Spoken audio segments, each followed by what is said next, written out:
Welcome to the YouTube channel of Inside Sports Science. This is the second video of my channel. In the previous video, we have studied about the cell.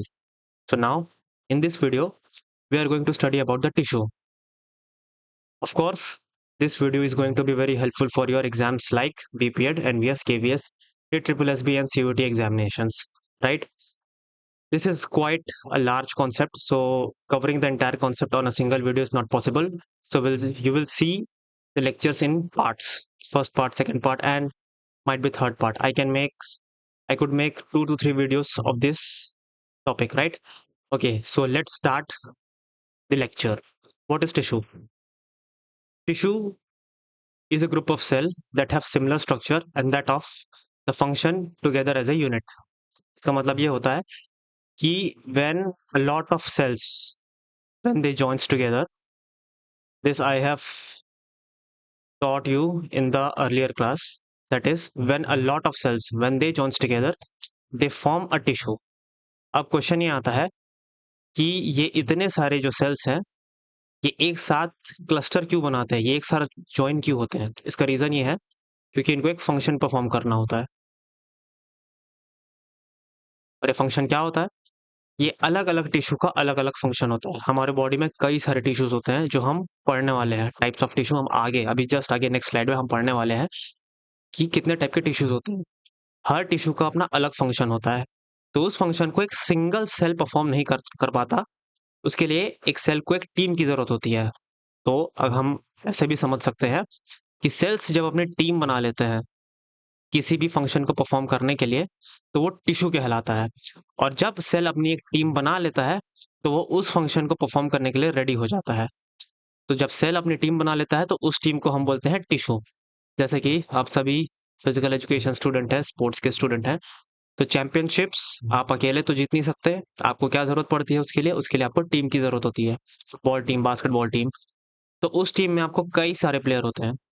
कोई एक player एक tournament को नहीं जिताता, कई सारे players होते हैं। उसी प्रकार जो एक सेल होता है वो एक फंक्शन को परफॉर्म नहीं कर पाता, उसके लिए उसको एक टीम की जरूरत पड़ती है। तो इसलिए वो क्लस्टर बना लेता है, कई सारे सेल्स एक साथ जुड़ जाते हैं। और जब कई सारे सेल्स एक साथ जुड़ जाते हैं तो हम उसको बोलते हैं tissue, right? I hope this is clear to you. वैन फिर से हम डेफिनेशन को पढ़ लेते हैं। Tissue is a group of cell that have similar structure and that function together as a unit. Tissue के स्टडी को हम हिस्टोलॉजी बोलते हैं। और एनिमल टिश्यू जितने भी होते हैं वो सारे लिविंग होते हैं। अब मैं ये क्यों बोला हूँ, क्योंकि जो प्लांट टिश्यू होते हैं उसमें कई सारे ऐसे टिश्यूज होते हैं जो डेड होते हैं। ऑल्दो प्लांट टिश्यू हमारे सिलेबस में नहीं है इसलिए हम प्लांट टिश्यू को हम नहीं पढ़ेंगे, हम सिर्फ और सिर्फ एनिमल टिश्यू को पढ़ेंगे, राइट? ओके, आगे बढ़ते हैं। Classification of tissues. हमारे टिश्यूज कितने पार्ट्स में क्लासिफाइड है? तो सबसे पहला आता है हमारा epithelial tissue. Epithelial tissue itself classified into 4 more tissues: squamous epithelial tissue, cuboidal epithelial tissue, columnar epithelial tissue, glandular epithelial tissue, right? इस वीडियो में हम सिर्फ और सिर्फ एपिथेलियल टिश्यू को ही स्टडी करेंगे, राइट? एपिथेलियल टिश्यू के बाद आता है हमारा मस्कुलर टिश्यू, कनेक्टिव टिश्यू और नर्वस टिश्यू। नेक्स्ट पार्ट में हम मस्कुलर टिश्यू के बारे में पढ़ेंगे और उसके नेक्स्ट पार्ट में हम कनेक्टिव टिश्यू और नर्वस टिश्यू के बारे में पढ़ेंगे, राइट? तो ये पूरा जो टिश्यू का कॉन्सेप्ट है ये आपके 3 वीडियोस में कवर होगा, right? Okay, so let's start with the epithelial tissue. What is epithelial tissue? Epithelial tissue होता क्या है? इसके स्ट्रक्चर को पढ़ने से पहले हम पहले इसका फंक्शन समझते हैं। अगर हम इसका फंक्शन समझ गए तो हम इसके स्ट्रक्चर को भी बहुत आसानी से समझ सकते हैं। क्या होता है एपिथेलियल टिश्यू का फंक्शन? कवरिंग और प्रोटेक्टिव टिश्यू। क्या मतलब निकलता है? ये जो एपिथेलियल टिश्यू होता है वो हमारे बॉडी को प्रोटेक्शन प्रोवाइड करता है और हमारे बॉडी को कवर करके रखता है।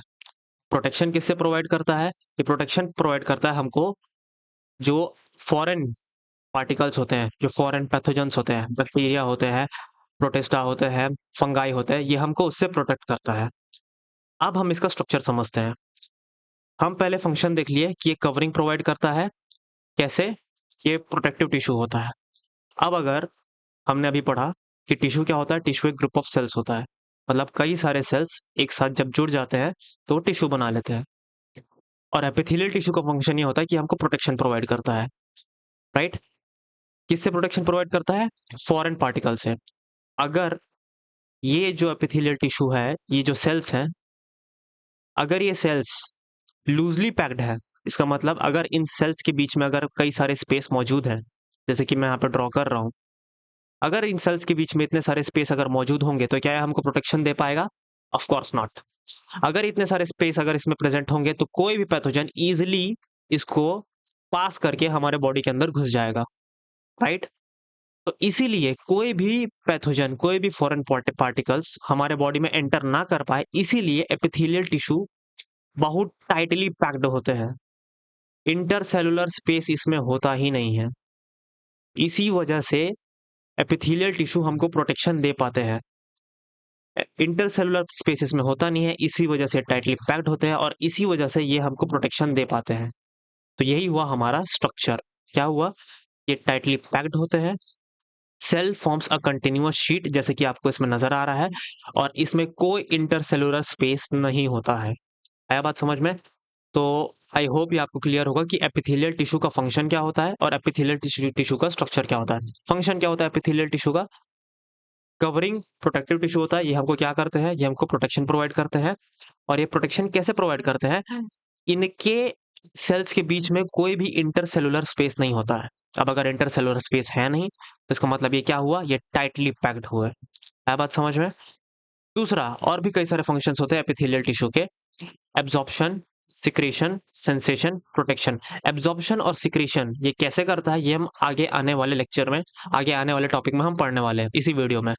सेंसेशन कैसे कराता है? जैसे कि हमारा स्किन है, स्किन हमारा एक एपिथेलियल टिश्यू है, तो जब भी हमारे स्किन को कोई टच करता है तो हमको सेंसेशन फील होता है, जिससे हमको समझ में आ जाता है कि कोई हमको टच कर रहा है।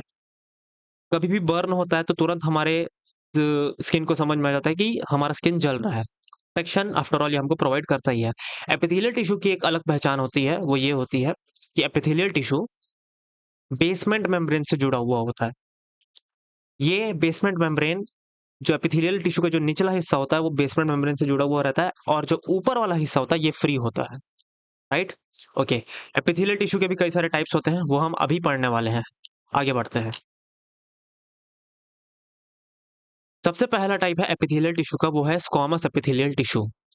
क्या होता है स्क्वामस एपिथेलियल टिश्यू? जैसे कि यहाँ पे फर्स्ट पॉइंट बता रहा है, सेल्स आर एक्सट्रीमली थिन। ये आपको डायग्राम में भी नजर आ रहा होगा। ये सेल्स बहुत ही ज्यादा पतले हैं, राइट? Sales are flat. इसको आप टाइल्स से भी समझ सकते हैं। हमारे घरों में टाइल्स लगा होता है, वो टाइल्स ऐसे तो नहीं होता है कि किसी जगह पे वो नीचे है, किसी जगह पे वो एकदम से ऊपर है, राइट? ऐसा तो बिल्कुल भी नहीं होता है। हमारे घरों में जो टाइल्स लगे होते हैं वो एकदम प्लेन होते हैं, राइट? उसी प्रकार से हमारा स्क्वामस एपिथेलियल टिश्यू होता है। ये बहुत ज्यादा थिन होता है और ये पूरे फ्लैट होते हैं। तीसरी चीज, irregularly shaped and are closely packed together। आपको इस डायग्राम से समझ में आ रहा होगा, ये इरेगुलरली पैक्ड है। इसका कोई शेप क्या आपको नजर आ रहा है? क्या आपको ये स्क्वायर, क्यूबॉइड या सर्कुलर क्या आपको नजर आ रहा है? हर सेल का एक अपना अलग शेप है, इसलिए हम इसको बोलते हैं इरेगुलरली पैक्ड। और they are closely packed together, जो मैंने आपको पहले ही बताया है। एपिथेलियल टिश्यू एकदम टाइटली पैक्ड होते हैं, तभी ये हमको प्रोटेक्शन दे पाते हैं, ठीक? अब स्क्वामस एपिथेलियल टिश्यू का भी दो टाइप्स होते हैं। पहला होता है सिंपल स्क्वामस एपिथेलियल टिश्यू। क्या होता है सिंपल स्क्वामस एपिथेलियल टिश्यू? इसी को ही हम, जो हमने अभी पढ़ा, स्क्वामस एपिथेलियल टिश्यू, इसी को ही हम सिंपल स्क्वामस एपिथेलियल टिश्यू ही बोलते हैं। आया बात समझ में?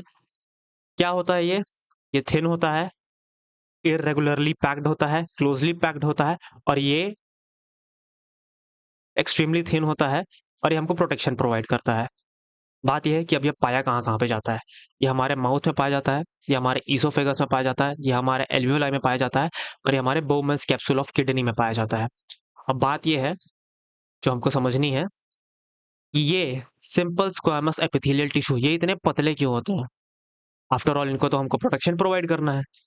तो जब इनको हमको प्रोटेक्शन प्रोवाइड करना ही है, तो क्यों ये थिक नहीं है? ये इतने पतले क्यों हैं? इसको मैं आपको एक एग्जांपल से समझाता हूँ। अभी हमने लोकेशन देखा कि जो हमारा सिंपल स्क्वामस एपिथेलियल टिश्यू है, ये एल्वियोलाई में भी मिलता है, राइट? एल्वियोलाई क्या होता है ये हम आगे जाके पढ़ने वाले हैं, आगे अपकमिंग लेक्चर्स में। एल्वियोलाई ये हमारा स्मॉलेस्ट यूनिट होता है रेस्पिरेशन का। लंग्स में एल्वियोलाई पाया जाता है और इसी एल्वियोलाई में गैसेस एक्सचेंज होते हैं।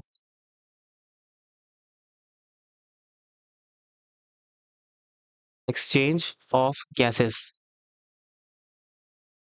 राइट। और इसी एल्वियोलाई में हमारा सिंपल स्क्वामस एपिथेलियल टिश्यू होता है, राइट। इसकी आउटर आउटर कवरिंग और इनर कवरिंग में अगर ये सिंपल स्क्वामस एपिथेलियल टिश्यू अगर ये बहुत ज्यादा थिक हुआ, ये बहुत ज्यादा अगर मोटा हुआ, तो ऑक्सीजन और कार्बन डाइऑक्साइड इसके मेम्ब्रेन से पास ही नहीं हो पाएंगे। और अगर एक ऑक्सीजन और कार्बन डाइऑक्साइड इसके मेम्ब्रेन से पास नहीं हो पाए, तो हमारा रेस्पिरेशन पॉसिबल ही नहीं हो पाएगा। इसी वजह से जो सिंपल स्क्वामस एपिथेलियल टिश्यू होता है वो बहुत पतला होता है, ताकि जो पार्टिकल्स है, जो कंपोनेंट्स है, जो प्रोसेस को कंटिन्यू करने के लिए बहुत जरूरी होता है, वो पास कर सके। इसीलिए सिंपल स्क्वामस एपिथेलियल टिश्यू इतने पतले होते हैं, राइट।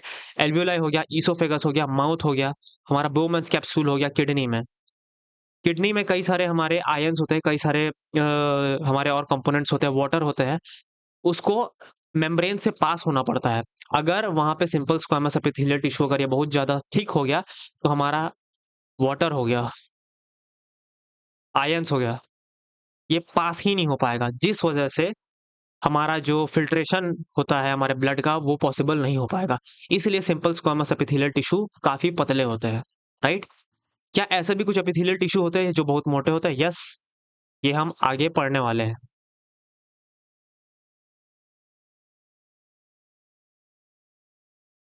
Let's move forward. हमारा जो नेक्स्ट टिश्यू है that is stratified squamous epithelial tissue. ये क्या होता है? जो हमारा सिंपल स्क्वामस एपिथेलियल टिश्यू है, ये वैसा ही होता है अगर आप ध्यान से देखें। इरेगुलरली शेप्ड है और ये काफी थिन लाइनिंग है, लेकिन cells are arranged in layers. आप ध्यान से देखें यहाँ पे, cells are arranged in layers. यही फर्क होता है सिंपल स्क्वामस एपिथेलियल टिश्यू और स्ट्रेटिफाइड स्क्वामस एपिथेलियल टिश्यू में। सिंपल स्क्वामस एपिथेलियल टिश्यू सिर्फ एक सिंगल लेयर होता है, जैसा यहाँ पे आपको नजर आ रहा है। लेकिन जो स्ट्रेटिफाइड स्क्वामस एपिथेलियल टिश्यू है, ये मल्टीपल लेयर्स होते हैं, जैसे कि आपको दिख रहा होगा।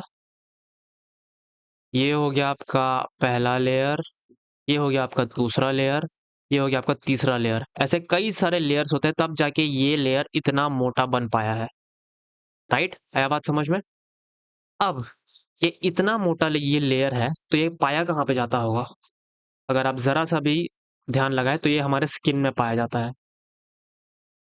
क्यों? क्योंकि स्किन हमारी आउटर कवरिंग है, और स्किन के थ्रू अगर ये लेयर बहुत पतला हुआ, तो स्किन के थ्रू कई सारे pathogen, bacteria, fungi, viruses easily हमारे बॉडी के अंदर घुस जाएंगे। और अगर वो घुस गए, तो कई सारे हार्मफुल इफेक्ट इसके हो सकते हैं। इसी वजह से जो स्ट्रेटिफाइड स्क्वामस एपिथेलियल टिश्यू है, जो हमारा स्किन का जो लेयर है, वो इसी वजह से इतना मोटा होता है। इसका मतलब ये है कि ये इतने सारे लेयर्स में प्रेजेंट होता है। क्या ये हमारे सिर्फ स्किन में पाया जाता है? नहीं, ये lining of buccal cavity, anal, vagina, lower part of urethra, ये यहाँ पे भी पाया जाता है। ये यहाँ पे क्यों पाया जाता है? क्योंकि ये कैविटीज है हमारे बॉडी की, राइट। और कैविटी के थ्रू कोई भी पैथोजन, कोई भी हार्मफुल बैक्टीरिया, कोई भी वायरसेस हमारे बॉडी के अंदर इजीली एंटर कर सकता है। तो इसी चीज को प्रोटेक्ट करने के लिए जो हमारा जो बक्कल कैविटी है, एनल कैनाल है, वजाइना है, लोअर पार्ट ऑफ यूरेथ्रा है, इसी वजह से इसको नेचुरली हमारा बॉडी बहुत मोटा बनाता है। और इसको हम क्या बोलते हैं? Stratified squamous epithelial tissue. I hope ये कॉन्सेप्ट आपको क्लियर होगा। मैं आपको फिर से रिपीट कर देता हूँ। What is stratified squamous epithelial tissue? ये एक सिंपल स्क्वामस एपिथेलियल टिश्यू का एक टाइप है। Simple squamous epithelial tissue single layer में होता है, लेकिन हमारा जो स्ट्रेटिफाइड स्क्वामस एपिथेलियल टिश्यू है, ये कई सारे लेयर्स में प्रेजेंट होता है। ऑल्दो स्ट्रक्चर सेम होता है, लेकिन लेयर्स कई सारे होते हैं इसके। ये करता क्या है? ये करता है रियर एंड टियर, ये इसको प्रिवेंट करता है। जो हार्मफुल जो पैथोजेंस है, उसको अंदर घुसने से ये प्रिवेंट करता है। I hope stratified squamous epithelial tissue आपको क्लियर होगा, राइट। आगे बढ़ते हैं। इसके बाद आता है हमारा क्यूबॉइडल एपिथेलियल टिश्यू। क्या करता है क्यूबॉइडल एपिथेलियल टिश्यू? सबसे पहले हम इसका स्ट्रक्चर देखते हैं। क्यूबॉइडल एपिथेलियल टिश्यू, इसका नाम क्यूबॉइडल क्यों पड़ा है? जैसे कि आप यहाँ पर डायग्राम को देख पा रहे हैं, ये जो सेल है जो आपको नजर आ रहा है, ये क्यूबॉइड के शेप में नजर आ रहा होगा आपको, ध्यान से देखिए। ये क्यूबॉइड है, इसीलिए हम इसको क्यूबॉइडल एपिथेलियल टिश्यू बोलते हैं, राइट।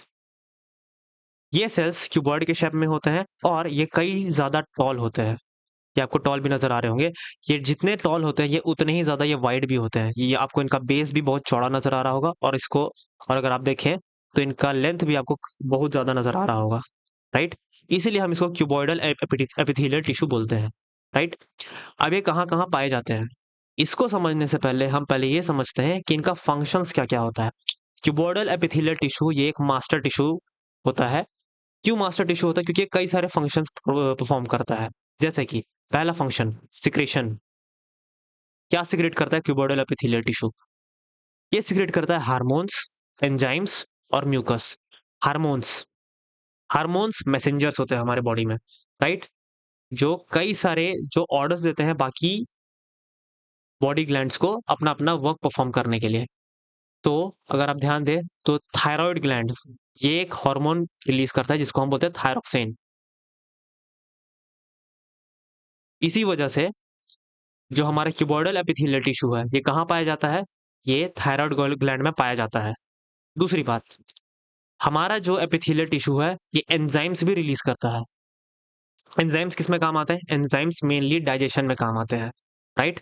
तो ये कहाँ-कहाँ पाया जाता है? ये पाए जाते हैं हमारे सलाइवरी ग्लैंड में। कैसे?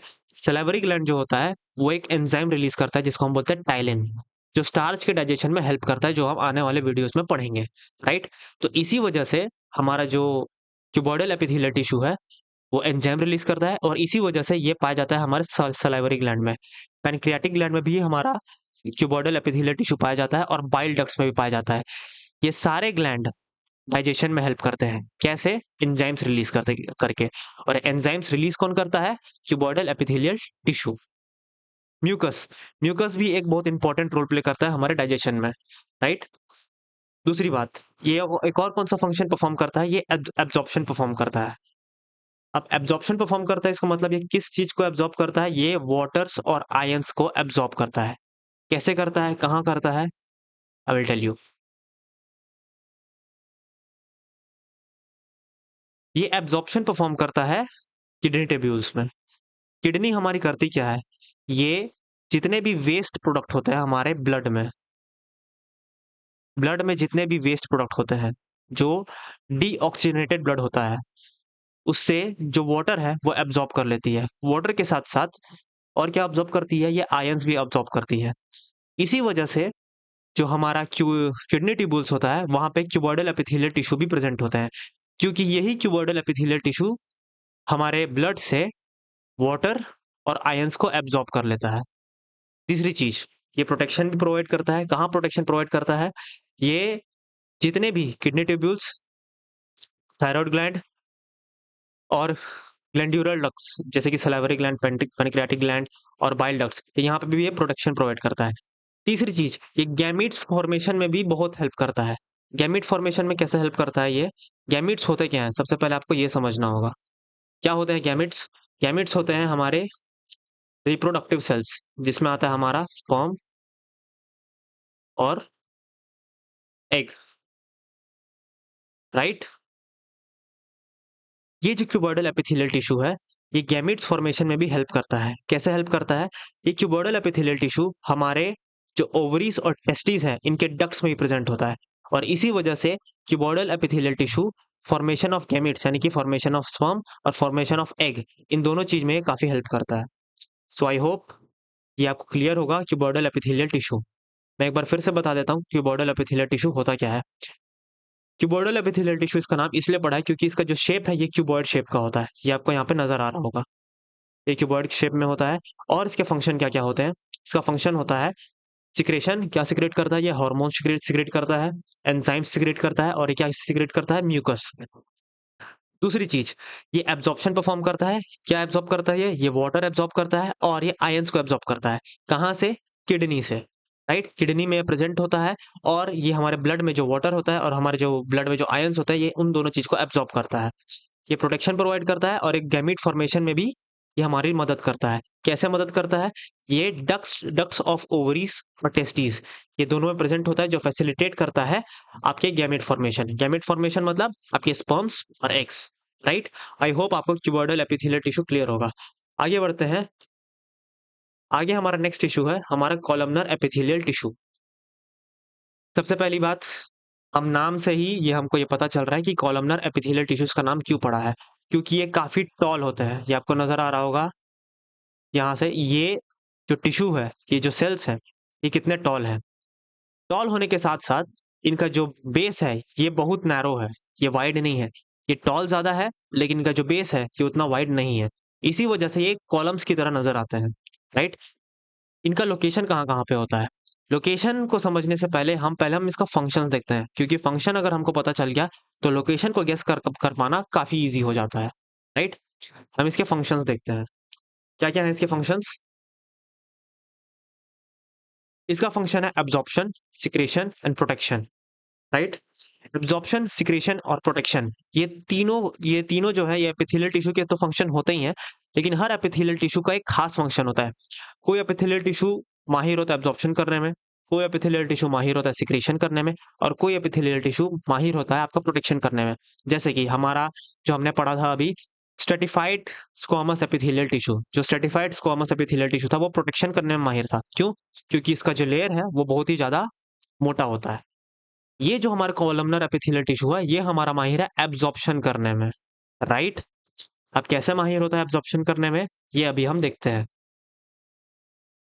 हमारा जो कॉलमनर एपिथेलियल टिश्यू है ये प्रेजेंट होता है हमारा इंटेस्टाइन में, और इंटेस्टाइन में ये प्रेजेंट होता है तो ये कौन सा फंक्शन परफॉर्म करता है? ये इंटेस्टाइन में हमारा जो डाइजेस्टेड फूड है और जो हमारा वाटर है, ये इन दोनों को एब्जॉर्ब कर लेता है, जिससे हमारा एनर्जी बनता है। आया बात समझ में? तो आपको समझ में आ चुका होगा कि कॉलमनर एपिथेलियल टिश्यू सबसे ज्यादा बेसिकली कहाँ प्रेजेंट होता है। ये प्रेजेंट होता है लाइनिंग ऑफ द इंटेस्टाइन में। और ये क्यों प्रेजेंट होता है वहां पे? ये एक स्पेशल फंक्शन परफॉर्म करता है जिसको हम बोलते हैं एब्जॉर्प्शन। एब्जॉर्प्शन किस चीज का करता है? ये वाटर का एब्जॉर्प्शन करता है और ये डाइजेस्टेड फूड, इन दोनों चीज को ये एब्जॉर्ब करता है, जिससे हमारे बॉडी एनर्जी बनाती है, राइट। ओके। दूसरी चीज, ये एब्जॉर्प्शन तो करता ही है, ये सिक्रीशन भी करता है। क्या सिक्रेट करता है? ये एंजाइम सिक्रेट करता है। कौन से एंजाइम्स? ये प्रेजेंट होता है स्टमक और गॉल ब्लैडर में। स्टमक कई सारे एंजाइम सिक्रेट करता है, जैसे कि protein digestive enzyme, HCl release करता है स्टमक, ये हम आगे जाके पढ़ने वाले हैं, राइट। और हमारा जो गॉल ब्लैडर है ये भी हमारा डाइजेस्टिव एंजाइम रिलीज करता है, जिस वजह से ये हमारे डाइजेशन में हेल्प करता है।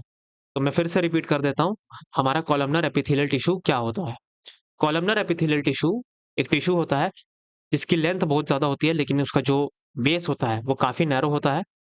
इसका फंक्शन होता है एब्जॉर्प्शन, सिक्रेशन, प्रोटेक्शन। एब्जॉर्प्शन, ये क्या क्या एब्जॉर्ब करता है? ये प्रेजेंट होता है लाइनिंग ऑफ द इंटेस्टाइन, वहां से एब्जॉर्ब करता है वाटर और डाइजेस्टेड फूड को, राइट। सिक्रेशन में सिक्रेशन ये परफॉर्म करता है, कैसे परफॉर्म करता है? ये प्रेजेंट होता है स्टमक में और गॉल ब्लैडर में।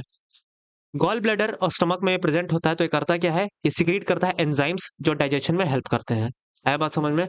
आई होप ये की पॉइंट्स आपको समझ में आए होंगे और आपको ये याद रहेंगे। की पॉइंट्स को पकड़ना काफी ज्यादा जरूरी होता है, तभी आपको पूरा कॉन्सेप्ट समझ में आता है और याद रहता है, राइट। आगे बढ़ते हैं। जो हमारा नेक्स्ट एपिथेलियल टिश्यू है ये है सिलिएटेड कॉलमनर एपिथेलियल टिश्यू।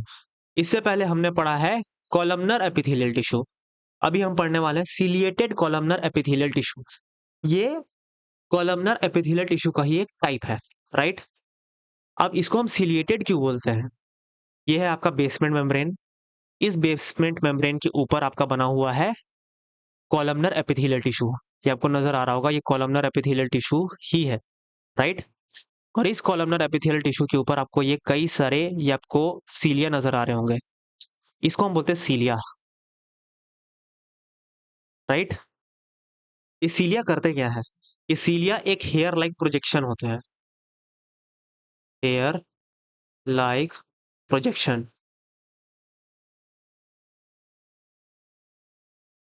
अब ये हेयर लाइक प्रोजेक्शन करते क्या है? इस हेयर लाइक प्रोजेक्शन को हम सीलिया बोलते हैं। और ये सीलिया करता क्या है? ये सीलिया करता है फैसिलिटेट्स मूवमेंट, मूवमेंट फैसिलिटेट करता है। इस सीलिया के ऊपर अगर कोई भी ऑब्जेक्ट हम रख देंगे, let's say, just a second, इस सीलिया के ऊपर अगर हम ऑब्जेक्ट रख देते हैं तो ये जो हेयर लाइक प्रोजेक्शंस है जिसको हम सीलिया बोलते हैं, ये मूवमेंट करते हैं। टू एंड फ्रो मूवमेंट, जिस वजह से ये जो ऑब्जेक्ट है ये आगे मूव करने लग जाता है, आगे या पीछे, राइट। तो ये जो सीलिया होते हैं ये मूवमेंट को इजी बनाते हैं किसी भी ऑब्जेक्ट का। अब बात यह है कि ये ऑब्जेक्ट होता क्या है। ये ऑब्जेक्ट कुछ भी हो सकता है। ये ऑब्जेक्ट हो सकता है आपका ओवरी, आई एम सॉरी, ये ऑब्जेक्ट हो सकता है आपका एग, राइट। ये ऑब्जेक्ट हो सकता है आपका म्यूकस, ये ऑब्जेक्ट हो सकता है आपका स्पर्म, राइट। अब इस चीज को समझने से पहले ये एग कहाँ से आ गया, ये म्यूकस कहाँ से आ गया, स्पर्म कहाँ से आ गया, इसको समझने से पहले हमको ये समझना होगा कि ये होते कहाँ कहाँ पे है। ये होते हैं आपके मूवमेंट ऑफ म्यूकस, यूरिन, ये होते हैं आपके यूरिनरी ट्यूब्यूल्स में, फेलोपियन ट्यूब्स में और रेस्पिरेटरी ट्रैक में। रेस्पिरेटरी ट्रैक मतलब हमारा नेसल पैसेज। नेसल पैसेज में अगर आप अपनी नाक को ध्यान से देखेंगे तो वहाँ पे कई सारे बाल होते हैं। वो बाल कुछ और नहीं, आई एम सॉरी, उस बाल के नीचे भी ये सीलिया प्रेजेंट होता है, राइट। ये सीलिया करता क्या है, ये म्यूकस के मूवमेंट को फैसिलिटेट करता है। ये म्यूकस का होता है, नाक के अंदर एक चिपचिपा पदार्थ होता है, उसी को हम म्यूकस बोलते हैं। म्यूकस जो मूव करता है वो अपने आप ऐसे ही मूव नहीं करता, ये म्यूकस होता है और ये let's say this is mucus, और ये म्यूकस प्रेजेंट होता है सीलिया के ऊपर। जब ये सीलिया मूवमेंट करता है तब ये म्यूकस भी मूव करता है, राइट। दूसरी चीज, ये और कहाँ प्रेजेंट होता है, ये फेलोपियन ट्यूब में भी प्रेजेंट होते हैं। अभी आपने अगर एट्थ नाइन्थ में अगर आपने बायोलॉजी पढ़ा होगा तो ये हमारा एक होता है ओवरी, और ये जो ओवरी है ये कनेक्टेड होता है फेलोपियन ट्यूब से, like this. Let's make it more clear, just a second.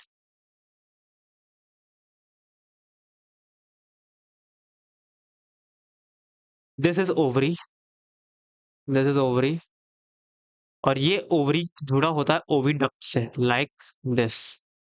I am sorry, मेरे को आदत नहीं है पेन टैब यूज करने का, but still I hope you will understand. ये है हमारा ओवरी, राइट। अब ये ओवरी से हमारा एग रिलीज होता है, दोनों ओवरी से एग रिलीज होता है। तो ये एग यहाँ से लेके ये यूट्रस तक पहुंचता कैसे है, ये अपने आप नहीं पहुंचता। यहाँ पे कई सारे सीलिया प्रेजेंट होते हैं, और सीलिया क्यों प्रेजेंट होता है, क्योंकि यहाँ पे ciliated columnar epithelial tissue present होता है, जो इस एग को फैसिलिटेट करता है कि वो मूव करके हमारे यूट्रस तक पहुंच जाए। आया बात समझ में। तो आई होप ये आपको क्लियर होगा कि सीलिएटेड कॉलमनर एपिथेलियल टिश्यू किस काम आता है। मैं फिर से एक बार रिपीट कर देता हूँ। सीलिएटेड कॉलमनर एपिथेलियल टिश्यू, इसका नाम ऐसा इसलिए पड़ा है क्योंकि ये कॉलमनर टिश्यू है और इसके ऊपर सीलिया प्रेजेंट होता है, इसलिए इसका नाम है ciliated columnar epithelial tissue, right. ये सीलिया करता क्या है, सीलिया ये करता है कि ये मूवमेंट को फैसिलिटेट करता है। इसके ऊपर अगर कोई भी ऑब्जेक्ट रखा होगा तो उसके मूवमेंट को ये फैसिलिटेट करता है, यहाँ पे लिखा हुआ है ये फैसिलिटेट्स मूवमेंट, राइट। ये मूवमेंट को फैसिलिटेट करता है, और ये प्रेजेंट कहाँ कहाँ पे होता है, ये रेस्पिरेटरी ट्रैक में होता है। क्या करता है रेस्पिरेटरी ट्रैक में, ये रेस्पिरेटरी ट्रैक में जो म्यूकस है उसके मूवमेंट को फैसिलिटेट करता है। दूसरी चीज, ये फेलोपियन ट्यूब में प्रेजेंट होता है। क्या करता है फेलोपियन ट्यूब में, ये जो एग का जो मूवमेंट है ये उसको फैसिलिटेट करता है। तीसरी चीज, ये कहाँ प्रेजेंट होता है, ये यूरिनरी ट्रिब्यूल्स में प्रेजेंट होता है, किडनी में। क्या करता है किडनी में, ये हमारे जो यूरिन है उसके मूवमेंट को फैसिलिटेट करता है। आया बात समझ में। तो आई होप आपको सिलिएटेड कॉलमनर एपिथेलियल टिश्यू समझ में आएगा अच्छे से, राइट। ओके, आगे बढ़ते हैं। जो नेक्स्ट इशू है वो है हमारा ग्लैंड्यूलर एपिथेलियल टिश्यू, राइट। क्या करता है ग्लैंड्यूलर एपिथेलियल टिश्यू, क्या होता है ग्लैंड्यूलर एपिथेलियल टिश्यू, राइट।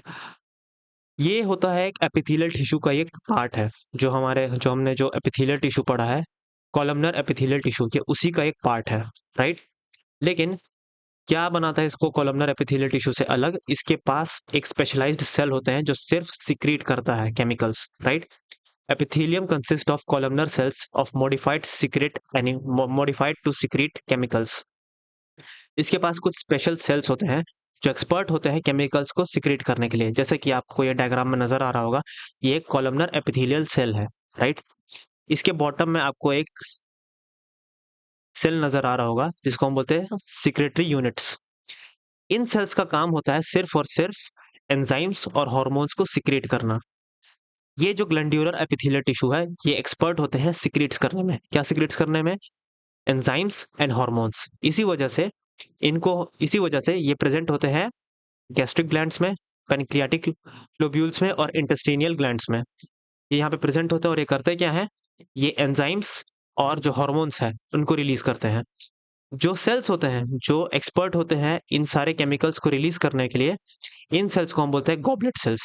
ये जो आपको नजर आ रहा है पर्पल कलर में, इसको हम बोलते हैं goblet cells, right. So I hope glandular epithelial tissue आपको समझ में आया होगा कि ये क्या होता है और इसके फंक्शन क्या होते हैं, right. So this is all for today's video. यहाँ पे हमारा एपिथेलियल टिश्यू खत्म होता है। नेक्स्ट वीडियो में हम मसल टिश्यू के बारे में पढ़ेंगे, right. So if you find this video very useful, then let me know in the comment section.